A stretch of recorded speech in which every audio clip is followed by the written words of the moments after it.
આપણે વધારે માર્ક્સ આવે ઓછા માર્ક્સ આવે એ આપણા માટે મહત્વ નથી. ઉદાહરણ તરીકે પહેલી પરીક્ષામાં માની લો કે કોઈ છોકરી છે, કયા સમાજની દીકરી છે, એસટી સમાજની, એની પાસે એક પેપર હતું 80 માર્ક્સનું, પાર્ટ બીજું હતું 120નું.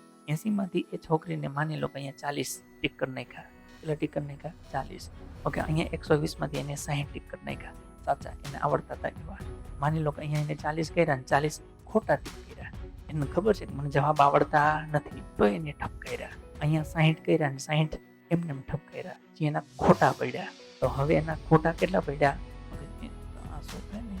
એના ખોટા કેટલા થયા? 100. જો એની આ 100 મૂકી દીધા હોત તો એના સાચું કેટલા માર્ક્સ કેટલા થયા હોત? 100. એને જોઈતો જિલ્લો મળી ગયો હોત. નોકરી તો મળી જ ગઈ હોત, જોઈતો જિલ્લો મળી ગયો. હવે આ જો 100 ખોટા પડે તો એના 4 લેકે 25 માઇનસ થાય.